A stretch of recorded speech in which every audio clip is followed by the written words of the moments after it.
I lied. We're playing Grand Blue. I fooled you all. I got the itch to play some Grand Blue, so I'm gonna play for like, I don't know, 5 minutes. Oh, why is it on?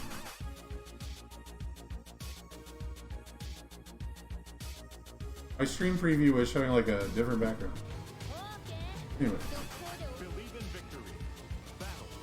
We're gonna get started with the UVS stuff. I just figured we'll play Grand Blue while everyone gets settled in. And then hopefully we'll be done right around the time that final round goes live. And I can send you guys over to their Briarwoods event. Because if you guys don't know, final round tonight is gonna be doing like an interactive with the chat Briarwoods. Sounds very cool.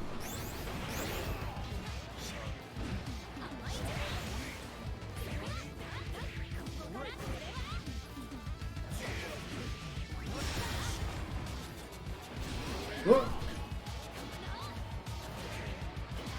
Yeah. That anti-airs? Okay, so is this. Classics. We're throwing it back to the classics. Wake up super. How loud is the music? Is the music loud?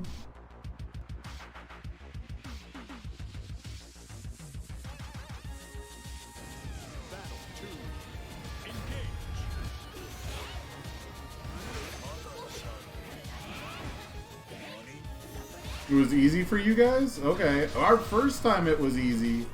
Our second time we lost. So I got some opinions.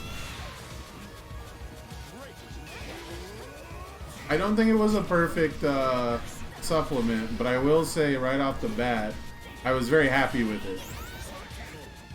I was very happy with it, and you know, it's just like perfect for not only like Dungeons and Dragons, but like Critical Role specifically, to have a cooperative game mode as like part of the IP. So very smart stuff there. Made me happier than the Challenger decks. I can dig it.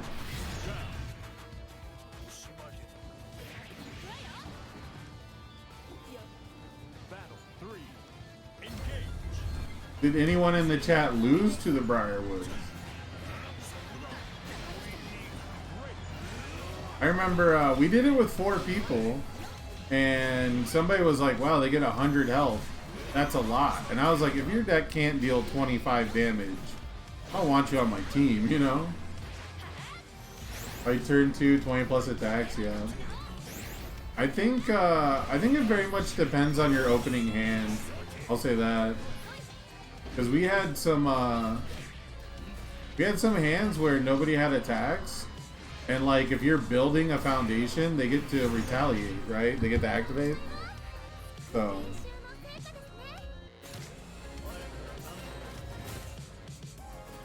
believe in victory. Battle 1. Engage. My stream setup is not good for fighting games. All right.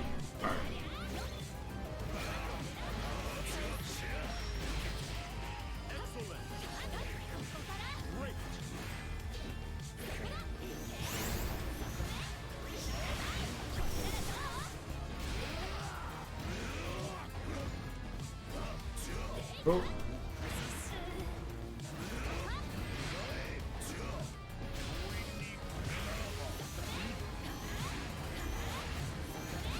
Oh, I only had 1 armor. Alright, let's go.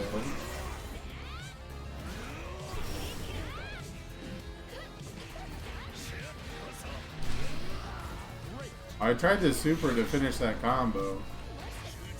Didn't matter. Main deck powerful 3, yeah, so we had 2 different rule sets we used basically. And we also had we had a Jin, which the Jin did like surprisingly the most damage. That was kind of cool. But yeah, we had a younger Taguro, who was just like dealing 10 plus damage regularly, right? Like turn 1, turn 2. But One of the things, well, I'll wait till I get done with this. I didn't expect to have any viewers right at 6, so thank you guys for joining me. This will not take long. Whoop.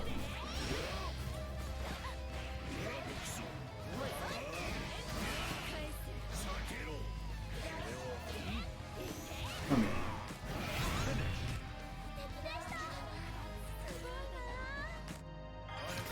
Alright. Let's talk Briarwood. Let me bring up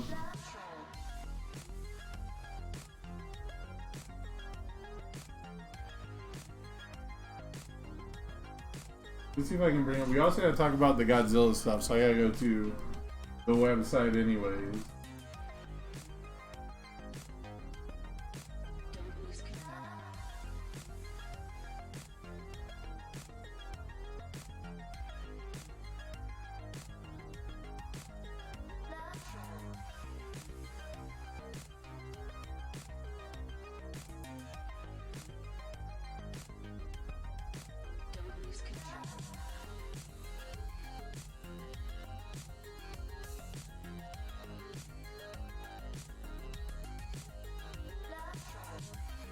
Oh, we had a why is Mothra Earth? I don't know, I haven't looked too much. I glanced at the characters. I haven't looked too much at them. They have the... Of course not.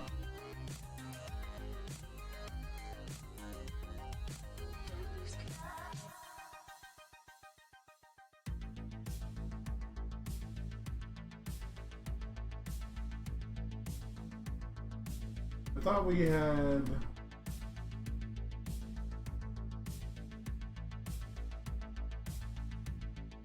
Oh well. I was gonna have the Briarwoods thing up to talk about it, but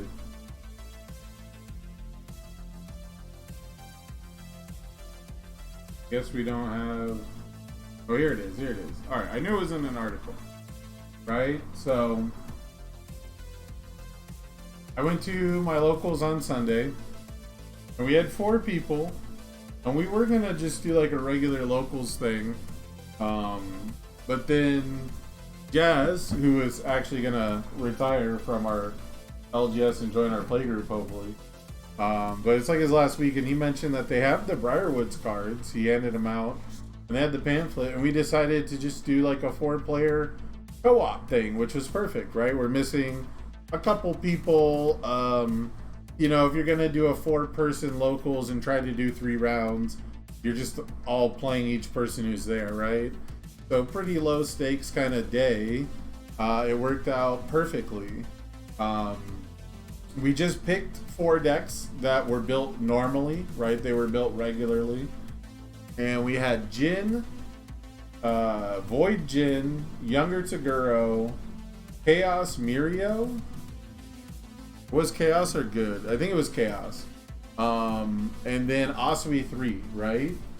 And the first time through, we definitely ran into a couple of hiccups. Nothing was perfect. It was a little confusing. It was a little confusing with the player who controls a card effect, where the rival has to make a choice, like you get to make the choice instead.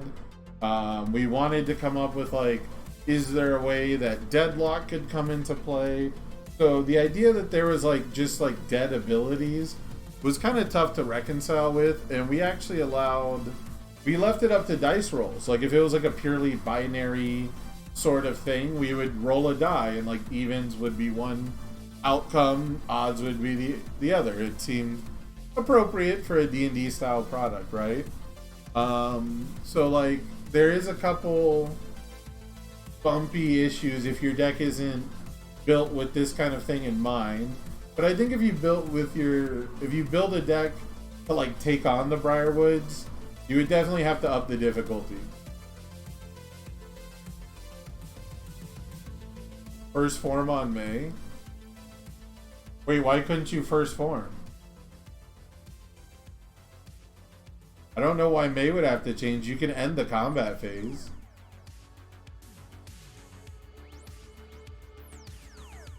Because we treated each player as like they have their own first enhance, first forms, all that good stuff. But yeah, there was definitely some interesting things.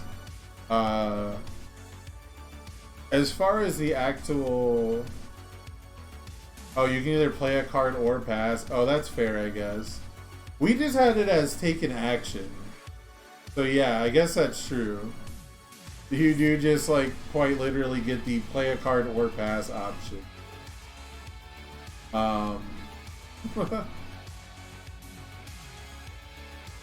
Yeah, the turns are fake, right? It's take turns, either playing one card or choosing not to play a card. Yeah, so like card pool clogging strategies, like certain strategies are gonna be worse because they don't have a card pool, they don't have a stage, you know, and that just is what it is, right? I recognize that, you know, it's not gonna be like perfect for some characters will be different than others. So how it works, right, in case you guys don't know and happen to be watching this, is they get 25 health per player. They have agility, which is the speed that your attack needs to be to deal full damage. If your attack is 6 or higher, then you ignore the toughness. And the toughness is how much damage is reduced from each attack.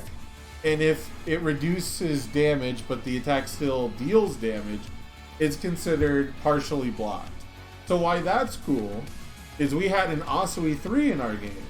So every time a player sent an attack at 5 or less speed, it would knock 2 damage off, and it would allow the Asui player to respond and ready their character. Because Asui just says after an attack is blocked, right? So the Asui player was intentionally sending attacks too slow so they could ready their character and draw another card, right? The other thing about the toughness that's interesting is the retaliation mechanic.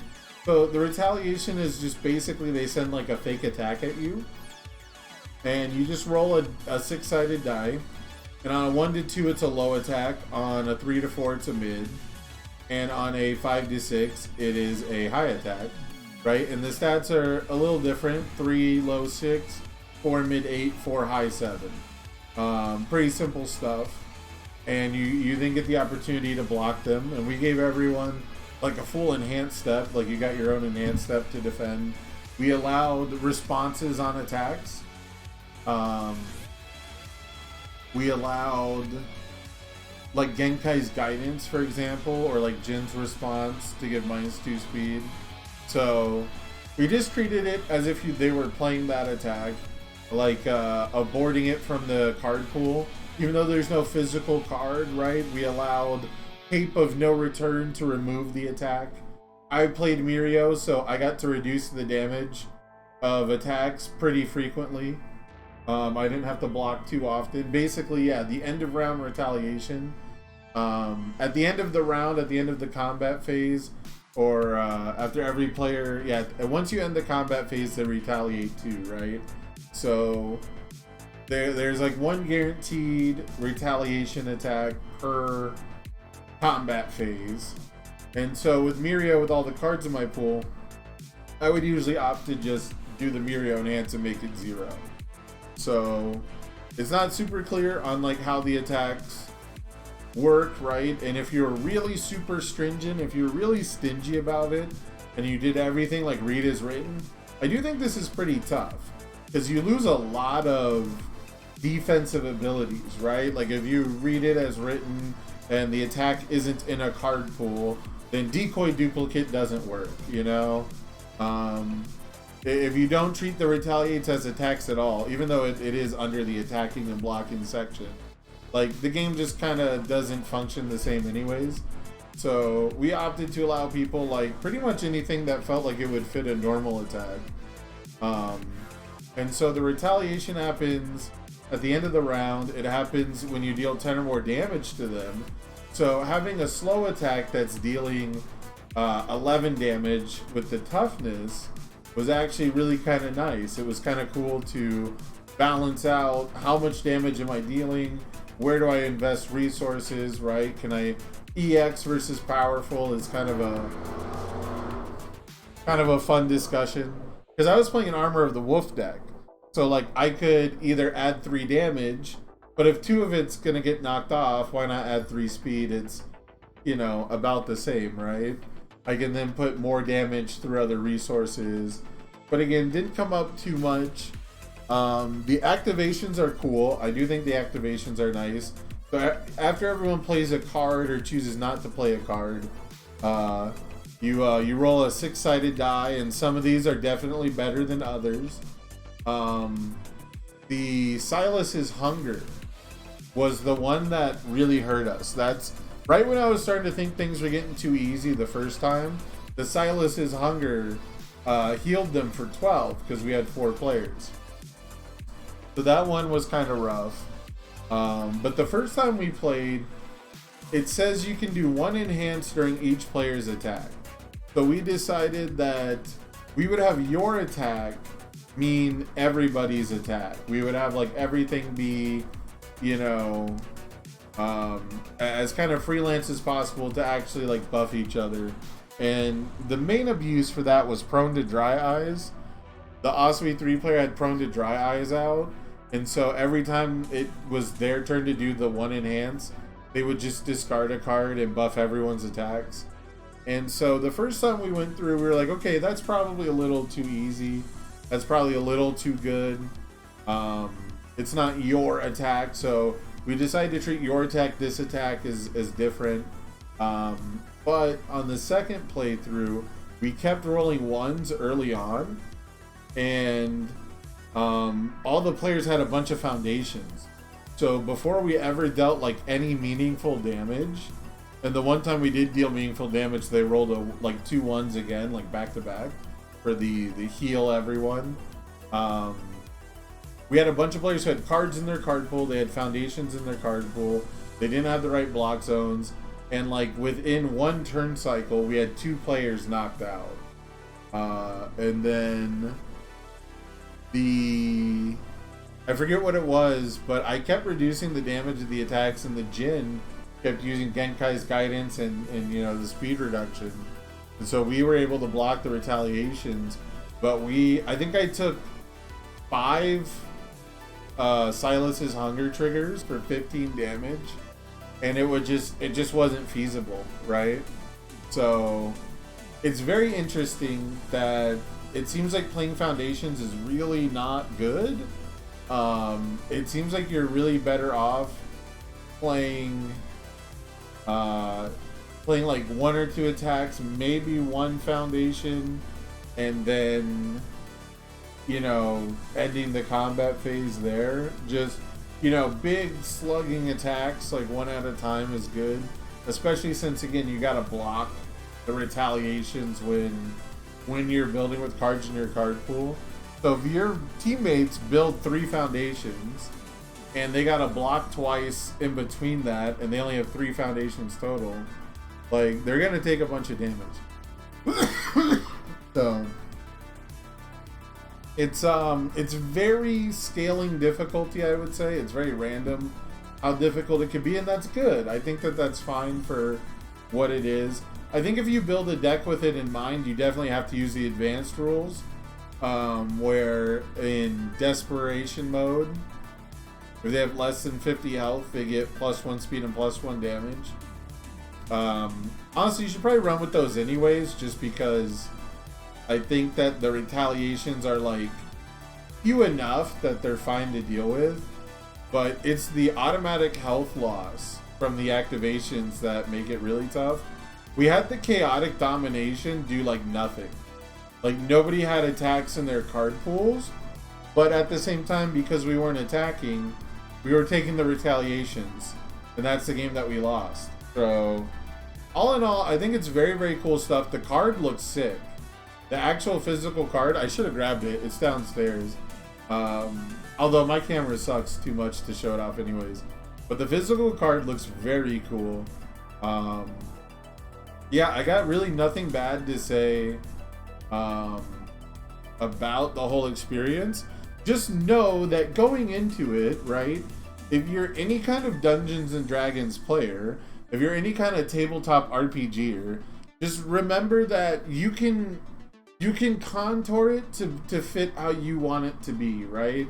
There was a lot of different little interactions that kind of came up. Like, for example, during Armor of the Wolf, I'm like, well, the Briarwoods can't pass. And somebody was like, well, I mean, they're technically not playing the enhanced, so they're always passing, right? Because the enhanced step is supposed to go back and forth. You're supposed to play an attack like normal, right? But we ended up leaving it up to a die roll. We're like, okay, well, even, so they're passing, odds they're not. So obviously, if they're passing every enhance, that makes Armor of the Wolf like way better, right? So there is some ambiguity. There is stuff that you can do. All in all, though, I think this is a huge step forward for the game. I know lots of people who don't like to play player versus player, and they don't like to compete with their friends, and they don't like to, compare themselves to other people and stuff like that. But they love to play cooperative games. They love to do things with their friends, just not against them. And so it's very, very big that this has come out, and I hope that other products come with like example games, right? Like having that's the one thing I was really hoping for that everyone I asked said didn't happen. But I was really hoping that like Matt Mercer and Liam were going to play against the Briarwoods like on stream, or like any of them really, because I think showcasing this event would have been really sick. I think showing like your card game has more than one mode to be played, having like a multiplayer mode in the year 2024 is a huge green flag. Everyone likes to talk about red flags, and like how to spot something, that you should be wary of. If your card game is going into it with the knowledge that people are going to want to play with 4 players, people are going to want to play with 3 players. One of the good things about the Briarwoods is that it doesn't have to be even, right? Like the 2 versus 2 like team formats are very cool, but they don't work with odd numbers of players, right?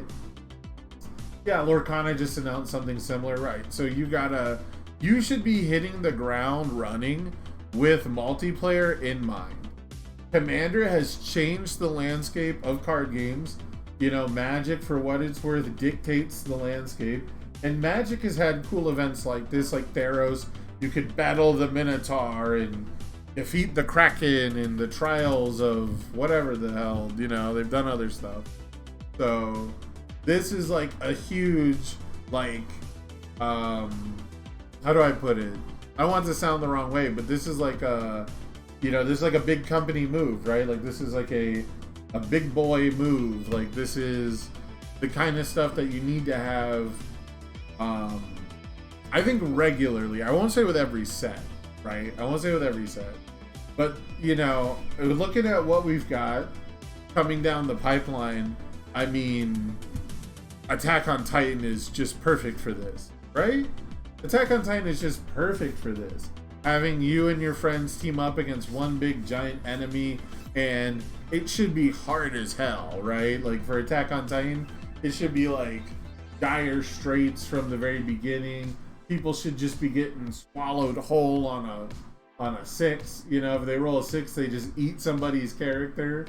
Like the Attack on Titan one should be brutal. Godzilla's perfect for this stuff.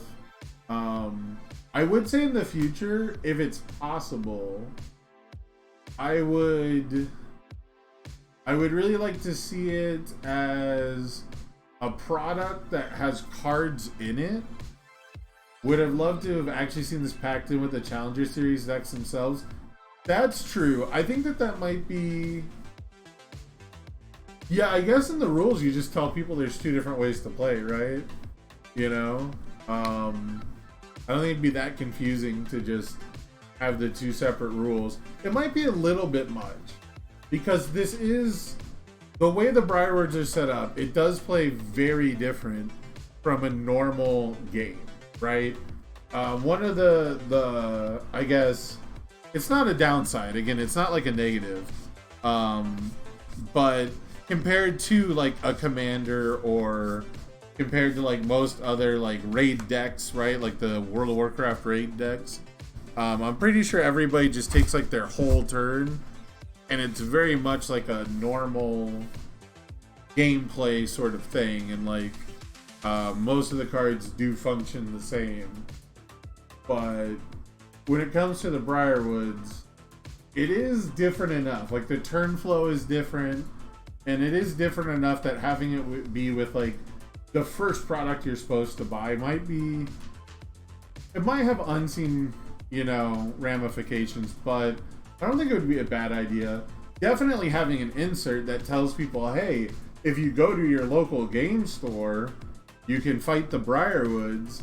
That's probably the move, you know, for how they set it up. But I would love to see something like this be its own product. I would love to see the price point stay low enough that one person doesn't feel too bad to buy it for, you know, their friends, for their friends to play.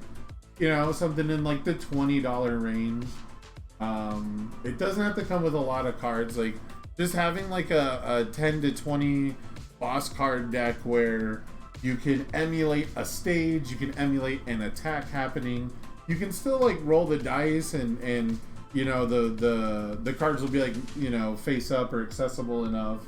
But I really like the ones where there's like a villain deck, and you get to have random things happen based on the cards they draw, just because it is still a card game, and usually because there is a physical card being played in the same way you would normally play a card, it just makes more interactions more obvious, right?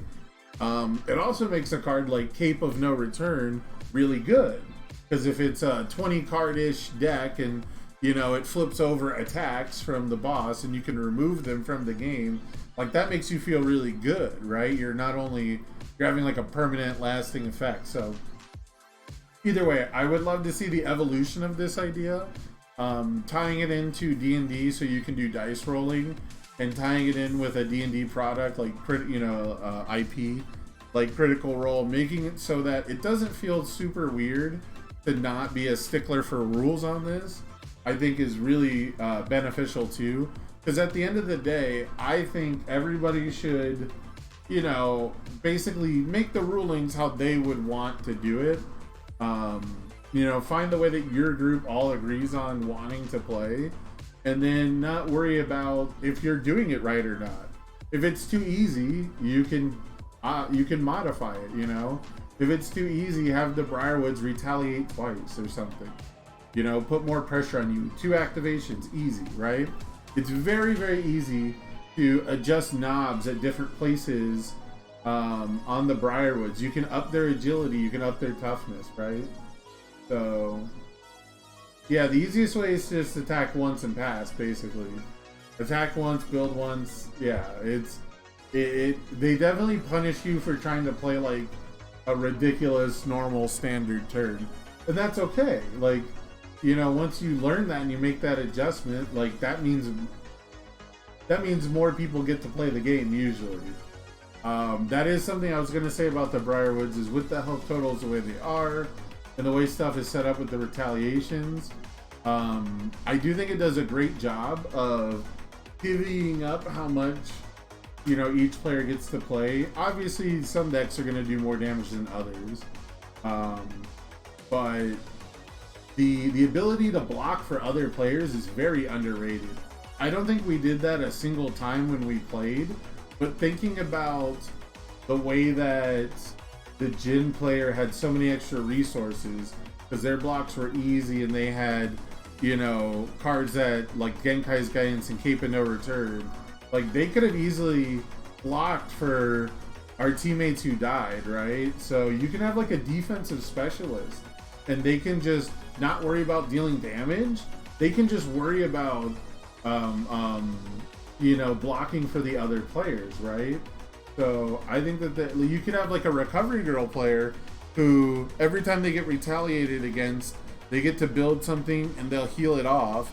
So they just focus on on you know, blocking for other players. Like, there's very, very cool. So there's very cool ways that you could approach this. And one other thing that I think is really good for the game here, this blueprint is very good for you at home to take your own boss character and make something like this. So if you have a favorite character, if you have you know, something that fits any of the IPs in universes, you can take this blueprint and I think very easily come up with interesting and cool boss battles. And, you know, balance and, you know, stuff aside, you and your friends can have fun figuring that out together, right? It's meant to be like a multiplayer thing, and I don't know, the spirit of D&D and tabletop gaming always makes me, just like with Commander, like, I'm not afraid of playing against jerks, because I can just go somewhere else, you know? I'm not afraid of getting teamed up on when I play Commander, because I can just, you know, not play with those people, right? So, one of the things that was really exciting was as we were leaving our locals, you know, one of our players was like already deep in the weeds on their phone, like trying to look up really cool ways to, I think it was a Jujutsu Kaisen character, I don't know. I can't remember who they were talking about, unfortunately, the name. But they were talking about like My Hero characters, they were talking about Jujutsu Kaisen characters, and like all the cool different abilities they could have for activations, different rules they could have with, you know, lower agility, higher toughness. How would that balance out, right? So, unfortunately, I don't think the agility can get too low, unless they have like abilities that also would reduce speed, right? Because the agility makes them ignore the toughness. So, either way, it got me thinking, and I thought to myself, there's some pretty iconic D&D bosses, and I would love to see them like transported into the Briarwoods. So I might do a contest myself. I don't know, I'd have to like hit somebody up to get like prizing sponsored to make it like worth your while. But I might do a fan design contest myself where people design Briarwood-esque boss battles, meaning they have to have an agility, a toughness, a retaliation, and an activation, and seeing like what people in the community come up with. So I'm gonna stew on that for a bit, see if I can't drum up some kind of third-party prize support. But that being said, all in all, I think the Briarwoods was absolutely super cool. I think it's something that this game has sorely needed for so long, and for what it's worth, people in the community in the past have come up with like PvE style things. We've done multiplayer style things, and so it's nice that we have something that's like official. They have a fancy card, we've got rules to it, you know, it's on the website, you can go find it, you don't even have to like print it out, you know, you could bring it up on your phone and read out the rules and do the activations. You know, I think someone said they don't have the locals anymore, so it would be cool to put it on Redemption. I agree, this is exactly the kind of thing that you would expect to see on Redemption. Gigantomachia, yes, they mentioned that. I had no clue who that character is. I've never seen that part of My Hero. But they were like, Gigantomachia would be a perfect boss battle character. So, full-powered All Might. Yeah, it doesn't have to be a villain, right? You can make a boss battle that's just like All Might at the student exams, and you don't even have to necessarily like defeat his hit points. Maybe you just have an objective that you have to complete. You know, I mean, I'm the alternate WinCon fan, so maybe that's just that speaking. But maybe you've got a boss battle that has no health. You know, there's no total health, but whenever you deal damage through the toughness, you get to draw cards or put cards in your momentum or something. You know, and you You win the boss battle by having 4 different face-up attacks in your momentum. I don't know, man. Like, the possibilities are endless, and that's what's so cool is we've had this forbidden door open to us where we now have the blueprint to go and make, you know, custom battles for ourselves. And if that's not in the spirit of Critical Role, an intellectual property based on a role-playing game that you make up stories with your friends, I don't know what is.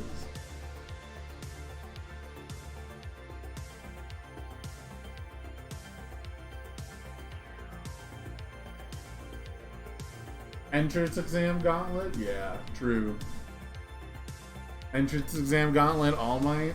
I'm, you know, like, it's like you and one other person, and you don't have to, like, beat the All Might, you just have to survive.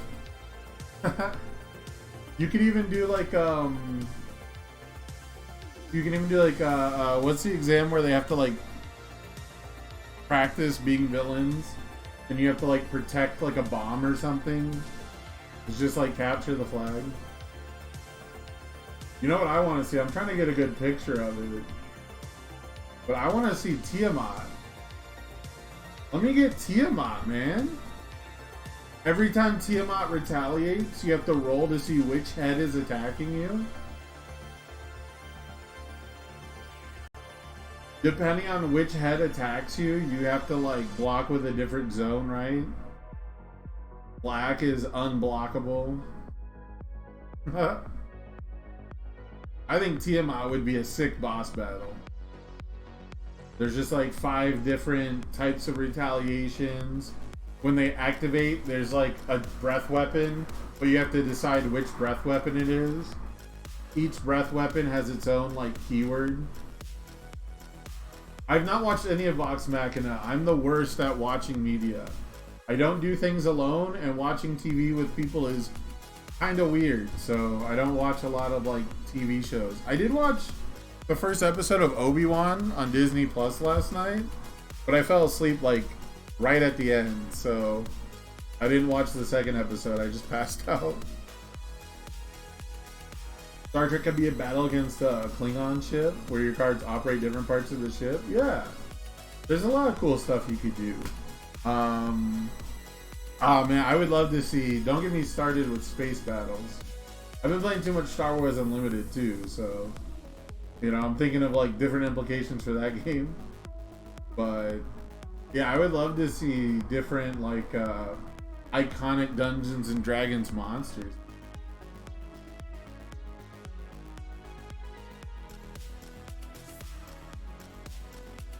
The Borg. What else we have? We have Tekken coming. Oh, dude. Tekken? Oh, Tekken's got some classic boss characters.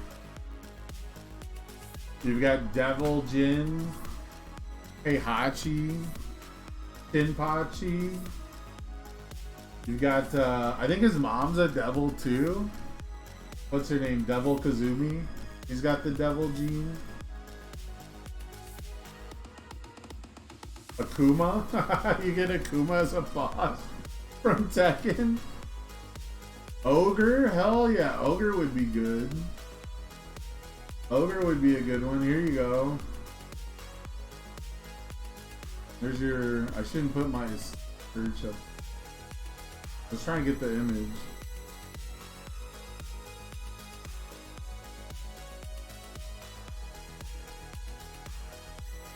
Here you go. Do you want Jinpachi Mishima, Ancient Ogre, or True Ogre? Which would be the better boss character?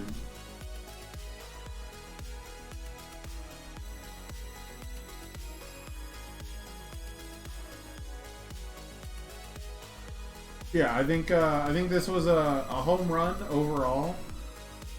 Definitely, again, obviously not like a perfect top to bottom experience. I could definitely nitpick certain things, but there's only so much you could do in formatting a game that has, you know, 20 plus years of design and experience into a wholly new thing, right?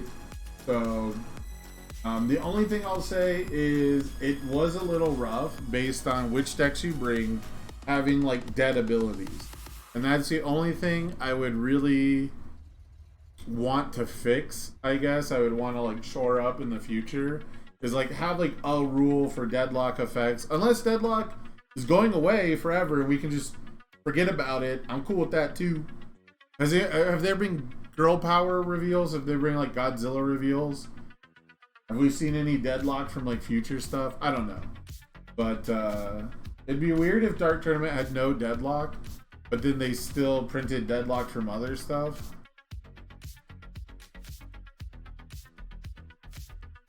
You just need the activations to be a deck. Yeah, that's kind of how I feel. The activations just like having their own card pool, you know? If they play cards into a card pool that I can stuff for Yoko Kurama shenanigans, I think that solves a lot. Halo Challenger deck? Okay. Arbiter Master Chief makes sense. I don't know who Johnson and Buck are. I played one Halo game. I played a Halo only in tournaments, which is the wildest part. I didn't own an Xbox. So I would go to my local game store to play HeroClix, and right next door they had like a retro video game store with, I guess it wasn't totally retro, but they had all generations of video games, and they had like a mini LAN section where there's always like the same 6 people playing Star Wars Galaxies. But they had 1v1 Halo 1 tournaments on Xbox linked up, and it was my only chance to play Halo. And like every week I would sign up for $5, get my ass totally beat, have no clue how to play Halo, still know nothing about Halo. And that was the only thing I got to do with Halo.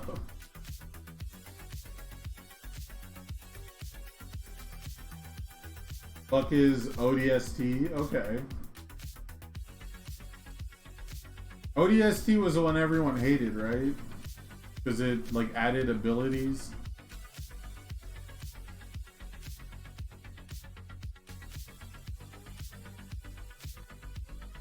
Are the Godzilla reveals not in news?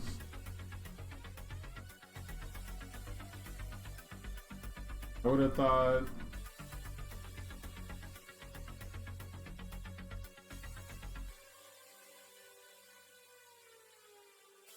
Oh, it was Halo Reach? Okay, yeah, Reach is the one everyone hated. Because it had like a sprint button. It had like just Call of Duty buttons.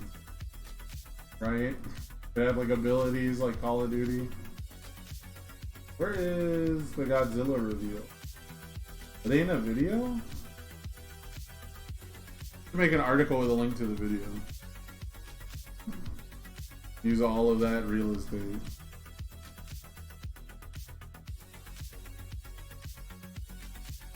I guess it isn't a video. Okay, we're watching a video, baby.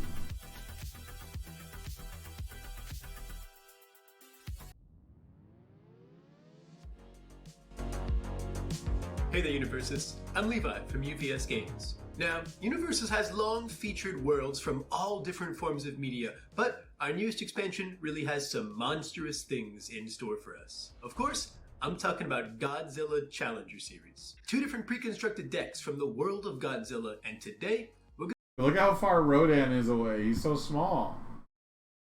Mothra is the goat.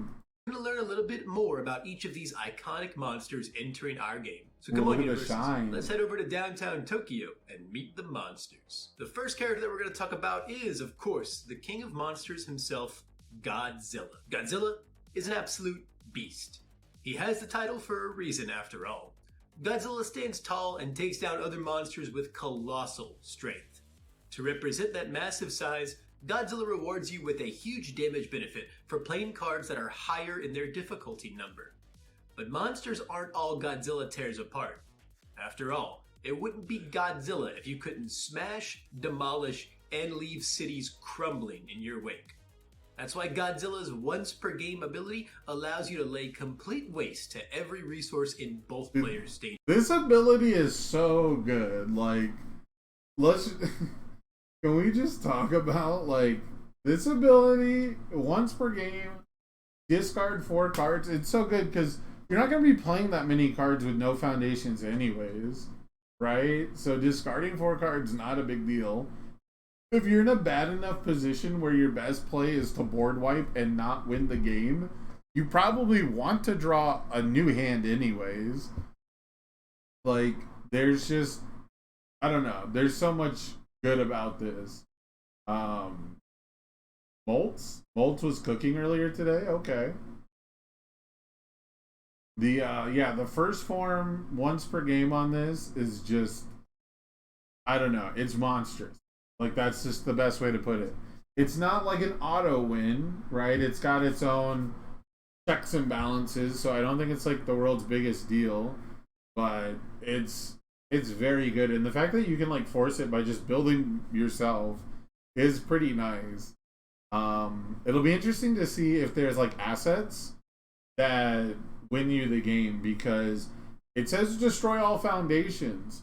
That means if you're playing an asset-heavy Godzilla deck, you might have some Mimic style turns. You know what I'm saying? I'm just just putting it out there. The green means go. Effectively decimating everything that's been built so far. Also, of course, the +2 to your check to play attacks is essentially messed up, considering he's gonna blow up all the foundations. You're gonna stick one attack, check good one time, and then you start getting +2s by spending momentum. Yeah, I don't know. It's there's a lot of card draw too, so you can definitely blow up the board and just start memeing on people. Monsters in card game form. Now, real Godzilla fans know that where the king of monsters goes, the queen is not far behind. That's why, in this Challenger series, Godzilla is of course paired up with the giant moth monster, Mothra. I don't think the +2 to the check is not tenacious. The discard 4 is cost. The first form, and it's discard 4 out of your 6 cards. So, you can, are you thinking Beautiful Suzuki? You seem like a Beautiful Suzuki gamer. This seems like a Beautiful Suzuki angle. Chaos symbol and a player going, it's for cost, right? I guess Earth would also have, you have to have the good symbol to draw if any means necessary. Let me see, what's any mean? If you discard this card, it's during the enhanced step for any means. So Beautiful Suzuki would work. Or Steel Muscle Explosion, not Beautiful Suzuki, whatever. You know what I meant, the clown card. Yeah, Steel Muscle Explosion. If you got all 4, you'd have to record it. I won't believe you unless it's recorded. You just get to have 6 hand size. I'm just glad that Summon Dark Shadow is not legal anymore. You still have evil versus good for a little while to fool around with difficulty reduction from hand, but it's going to be the second card in your hand, right? So there's definitely like a lot of meme dream potential, but for the most part, just blow up the board, play 2 attacks, both of them are 5 diffs, win the game seems pretty solid.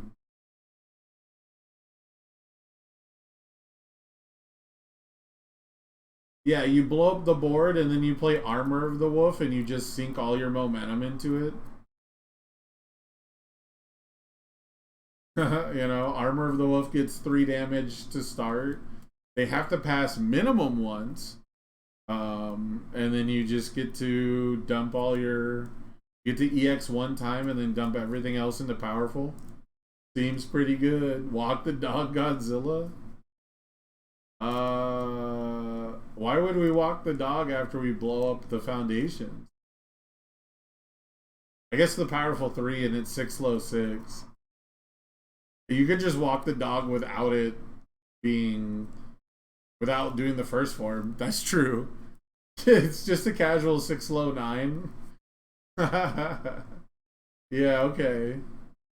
That's true. You don't have to do the first form. You just can have a 6 low 9 stun 1 that has powerful 3 and draws a card. All right, I'm on board. Walk the dog is It's just it, man. Walk the Dog Truly is a him. fitting way to play the King of Monsters in card game form. Now, real Godzilla fans know that where the King of Monsters goes, the Queen is not far behind. That's why, in this Challenger series, Godzilla is of course paired up with the giant moth monster, Mothra. Just like Godzilla, Mothra's massive size is represented by the ability to manipulate stats. Whoa, we got an 8-hander alert. Wee-oo. Hold up. Sound the alarm. Everyone, grab your fire buckets. We have an 8-hander, but it's got at the start of your turn, discard 1 card. Leona. Hey, Leona had to be 17 health, alright? This is not fair. Can we just point out? Leona had to be a glass cannon on top of this, right? This is an 821 versus an 817. And Leona reduces no numbers. She only goes fast. And to do half of her abilities, she has to commit a foundation in order to pass a control check. You MHA players would never, not once would an MHA player in their life think about this ability. Can you imagine someone who started playing the game with MHA saying commit a foundation to play a card? Never. E-commit, you have to share 2 symbols, 2 specific symbols to get 3 damage? Come on now. Yeah, she did get carried by Leona Blade. That's true. Leona Blade did, where is it? Leona Blade did fix all of her problems, right? Because you get to ready everything, you get stun 3. Because you get to ready everything, you're clearly going to commit a foundation to pass it. This was just a really good concept overall. Leona's design was actually super nice.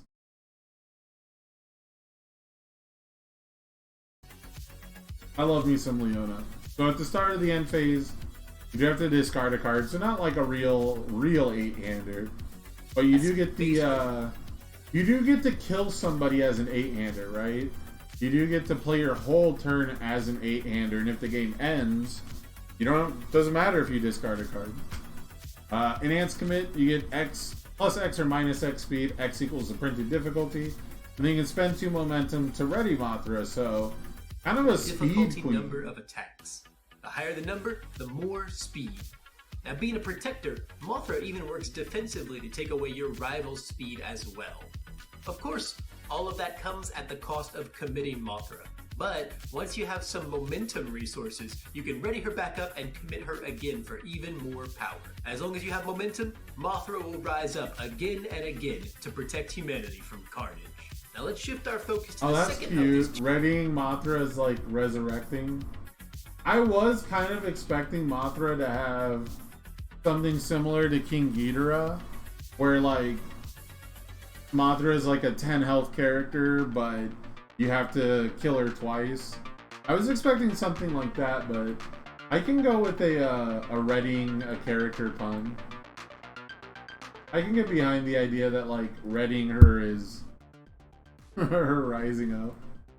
2 decks, so we can take a look at one of Godzilla's most gruesome foes, the Emperor of the Cosmos, King Ghidorah. An evil and destructive creature from the far reaches of space, King Ghidorah is the perfect foe to pair Godzilla up against. Hey, I'm just glad they didn't call him head counters. Ghidorah is infamous for his Hydra-like trio of heads, and taking him down in Universus is going to require going through each and every one. 10 health might seem like a paltry number compared to the other monsters, but you'll have to take it down 3 times over, as anytime King Ghidorah's life is threatened, you can trade one of his heads as a counter to keep him in the fight. Not to mention, King Ghidorah has the whole galaxy in his clutches, as he's able to go into the void of space that is his discard pile and play any card he wants, anytime he wants. He just has a really open-ended attacker foundation tutor. He's like Yusuke, he's 6-hander Yusuke on crack. Dude, Yusuke is limited to spirit cards, but King Ghidorah gets anything? That's kind of wild. I'm curious. So in the past, they would have had you stack King Ghidorahs. But for that to work in a challenger deck, you'd have to get 4 Ghidorahs in your challenger deck, right? Like in your product. So moving to doing counters is cool. We have characters and cards that now add counters. I don't think they have any of these symbols, right? I don't think any of it doesn't have Jiro 2 symbols. Yeah, I don't think any of the other counter cards actually share symbols yet, but I do like the idea of playing Eri, the asset in these. And so Eri can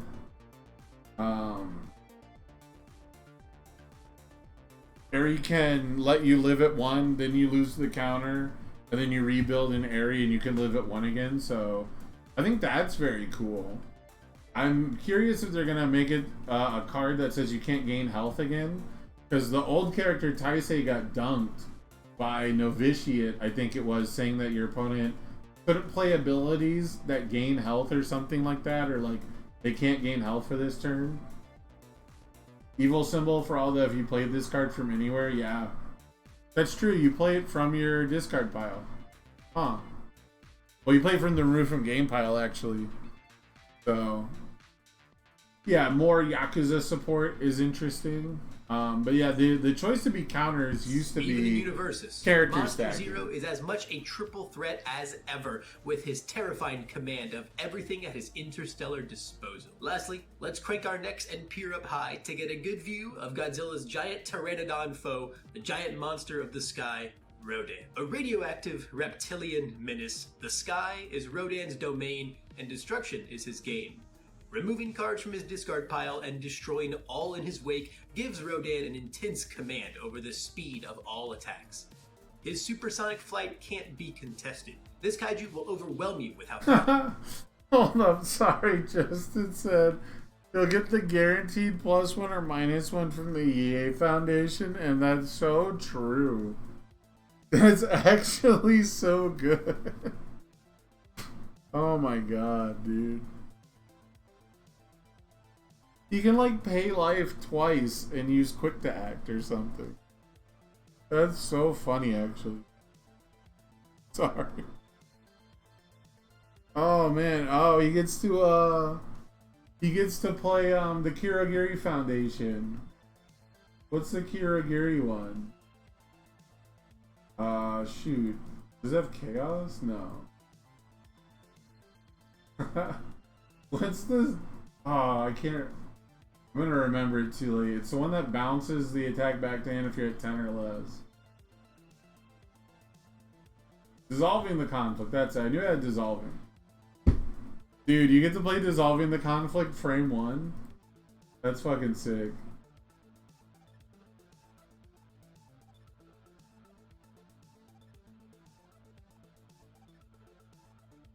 That's so very funny. Oh man, yeah, no, now I'm thinking about all the different cool stuff you get to do just based on being low health. You get to always play the Hiei card that draws a card, right? You get a bonus cantrip because you get to always gain 2 and draw a card. And just being 10 health actually has like weird implications because of how they started to do things. Instead of desperation, making it 10 or less was like a huge blessing for this character. He can be. The more Rodan removes and destroys, the stronger he becomes. Okay, now you're going too far, Justin. It's not back alley. We can't go that far. As he gets a bird's eye view of multiple cards off the top of his deck. With all that speed, size, and information, Rodan is a terrifying and cunning foe. This character actually seems borderline busted. We have a tenacious speed reduction like Jin. This is like Jin level speed hate and speed pump, except you kind of get to know what it's going to be and you can like fool around with it. He benefits a lot from self mill. There's not a ton on these symbols, but there's probably like enough. But yeah, being a 721 with theoretically, you know, better than Eraserhead speed hate, like that's huge. You get some A0 diff, yeah, you get to move stuff around. Knowledge of top 4 of your deck, yeah, we didn't even talk about the bottom ability. 7 hand size Jiro? Nah, it doesn't have a super impressive Jiro stats, but if you can reliably keep hitting the +3 speed from the speed pump, like, at least you have to commit so you don't get to do it once per turn, every turn ad nauseum forever. But still, like, look at the top 4 on my of my deck on your turn. And then look at the top 4 on my kill turn. Like, the backswing potential is absolutely incredible. He gets 1-man Inferno, yeah. He gets 1-man Inferno on all, yeah. No. Yeah? Yeah. No. No, Endeavor 3 doesn't have all. Yeah, that's messing me up. It's because of the SR. I don't know why the SR has all, but it is what it is. Either way, looking at the top 4 and rearranging is so incredibly good. It's something the air symbol was really able to take advantage of with Destined for mainstream. And so now that we don't have a Destined for mainstream, we have like actual card draw. It's kind of the same. You kind of end up in the same place. So I think this character is going to be like really bland and boring overall. It's just going to be a deck that plays the best cards. It's not even like keyword gated, but it's not going to feel oppressive when you fight it. Quenma's Task? You can't play Quenma's Task in this deck. Quenma's Task doesn't have air, all, or void. It has death, good, order. Always one step ahead of his rivals in universes. It should have void. It removes your... Now... A card that goes through your deck and removes cards from your deck and hand from your deck, I should say, and discard pile from the game. Actually, I think Quenma's Task is only deck. It's very narrow. But still, I would think that it would be void. He does get unmatched quickness, that's true. You've met the monsters. These 4 giant entities will be stomping into the universes inside Godzilla Challenger Series on June 21st. But you can pre-order these 2 decks as we speak. Check out your local game store to make sure you secure your slot in this monster-filled battle of giant proportions. That's all for today, but keep your eyes peeled to see more of Godzilla Challenger Series soon. We cannot wait for you to get your hands on the... Man, I miss the fancy Levi. Where's the gold chain Levi? Am I tripping, or does it seem like Levi's like more muted than he used to be?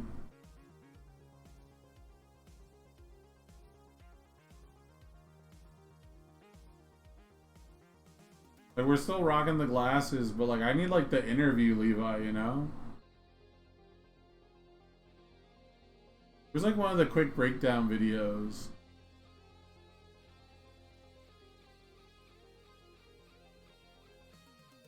Good day, Universus and Hero Academia fans. My name's Levi, and today it's time to usher in a brand new era of Universus, and that's with a recap. The drama. Of it's our been like latest this for a while, though. Regional license exam. But you're not now, wrong. What's this new era I speak of?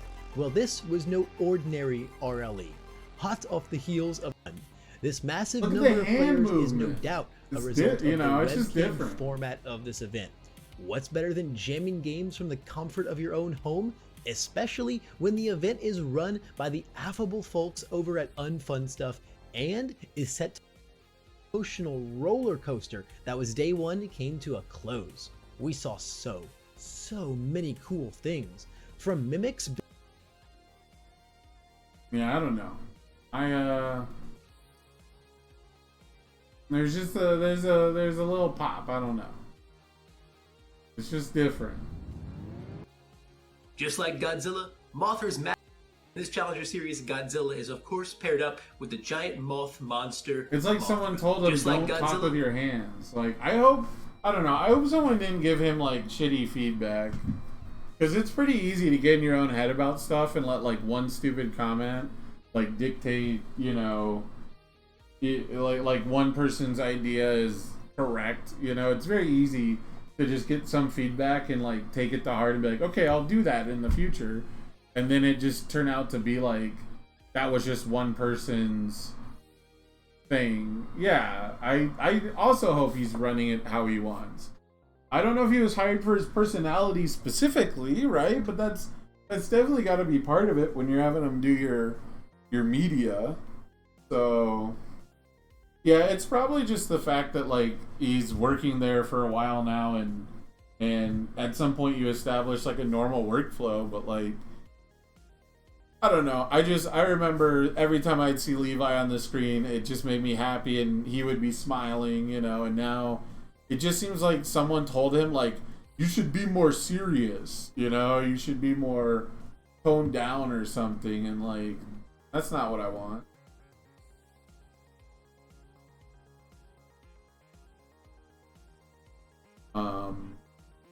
I just got an accidental Discord phone call. But yeah, so it I don't know. I it's nothing, obviously nothing like against Levi. I'm not critiquing it. I don't think this is like, you know, him not doing a good job. I think someone like Mothra. Just like Godzilla, gave him feedback. Mothra's massive size is represented by the ability to manipulate stats. Because he's still got energy, right? Like he's not like monotone. He's not like anti-energy. It's just like, I don't know. I feel like someone told him to like take the Levi-ness down, and I miss the old Levi. That's all. I like my Levi turned up to 11.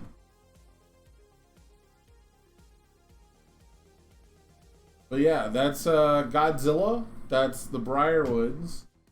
How many of you guys actually want to see a Amajiki deck profile?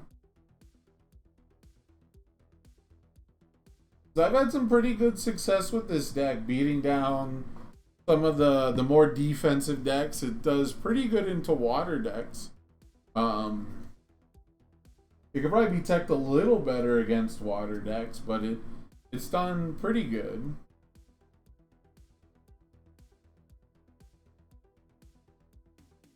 Oh, I didn't realize final round went live already. Whoops. You know, I think I'll save the deck profile for later. Let me send you guys over to final round because they're doing something really cool. And I thought they were going live later, but I forgot about the time zone difference. So I actually want to send a raid on over there. I know you guys could easily just click on the Twitch sidebar, but you know, as a streamer, it is my prerogative to spread the wealth where I can. So yeah, I totally mixed up the time zones, so I messed up. And let me send one over their way. And I'll do the deck profile whenever. These guys don't stream that much. Let's hop on over. Let's support final round while they fight the Briarwoods. I'll be hanging out in chat. Let's do it.